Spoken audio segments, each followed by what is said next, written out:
можно с уверенностью утверждать, что у самых известных и прославленных картин почти наверняка есть копии. Причем эти копии также хранятся в музеях и имеют художественную ценность. Причем иногда эти копии полностью повторяют оригинал, а иногда нарисованы очень плохо, но все равно хранятся в музеях. Вы на канале «Интересная история», а меня зовут Семен. Поехали! Например, Мона Лиза. Есть две копии, повторяющие оригинал.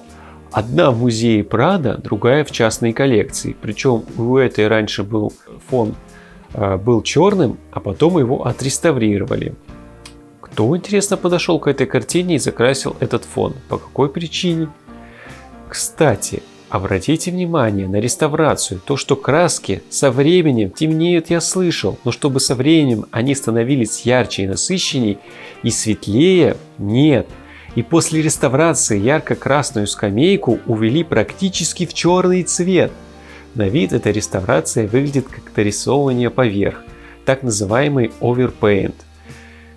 С этими копиями более или менее понятно, но есть еще и такие, и они тоже хранятся в музеях. Утверждается, что эти картины нарисовали ученики Леонардо. Почему в одних случаях они полностью скопировали фон оригинала, но зачем-то поменяли позу Моны Лизе и раздели ее, остается загадкой. В других случаях поменено все. Что это за ученические копии такие? Если это копия, тем более ученическая, целесообразно было копировать весь оригинал полностью. А вот утверждается, что вот это уже набросок самого Леонардо. Двигаемся дальше.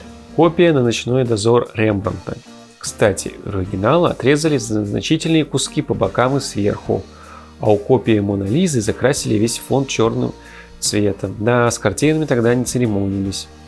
Копии фресок Рафаэля в Петербургской академии художеств. Про это я рассказывал. Вероятно, есть копии и всех остальных знаменитых фресок в Италии.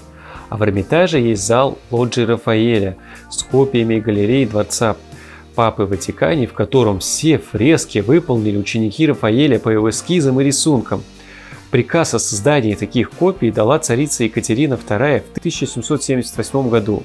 И звучал этот приказ так: немедленно скопировать в натуральную величину эти своды, а также стены, и я даю обет святому Рафаэлю во что бы то ни стало выстроить эти лоджии и поместить в них копии, так как непременно нужно, чтобы я видела, каковы они. Более того, когда копии неотличимы друг от друга, звание оригинала кочует от одной к другой, как, например, случилось с лютнистом Караваджо. Сначала оригиналом считалась эта картина, но потом ученые пришли к выводу, что оригинал это. Ну и затем оригиналом посчитали третью картину. Наверное, поэтому копии не выбрасывают. Мало ли что выяснится в будущем. Сейчас же считается, что все три версии картины написал сам автор. Кстати, интересный факт. Картина из Бадминтон-хауса появилась перед общественностью впервые в 2001 году на аукционе искусств. А до этого о существовании третьей версии картины никто не знал. И картина хранилась в частных, закрытых, никому неизвестных коллекциях. Может быть, в будущем и другие копии на другие картины появятся из этих неведомых частных коллекций.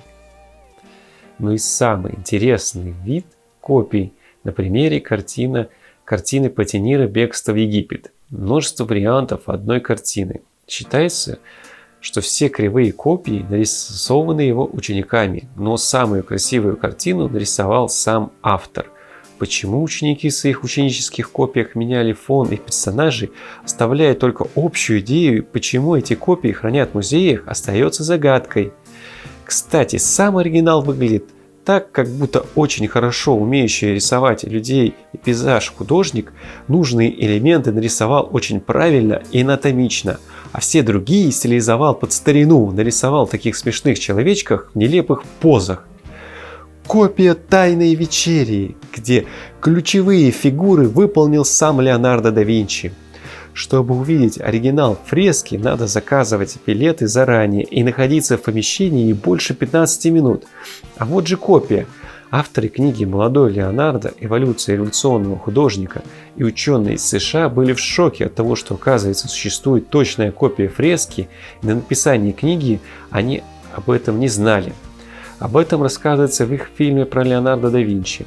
А вот вам еще и третья копия, сделанная в 1520 году, которая находится в Королевской академии художеств в Лондоне. Кстати, когда заходишь на Вики и читаешь про фреску Леонардо или о ночном дозоре, ни слова о копиях. Такая классная, полезная энциклопедия, никакой лишней информации. Поэтому ищите информацию о копиях не на Википедии. На этом все. Подписывайтесь на канал, ставьте лайки, делайте репосты и напишите в комментариях, какие копии на знаменитые картины и произведения вам удалось найти.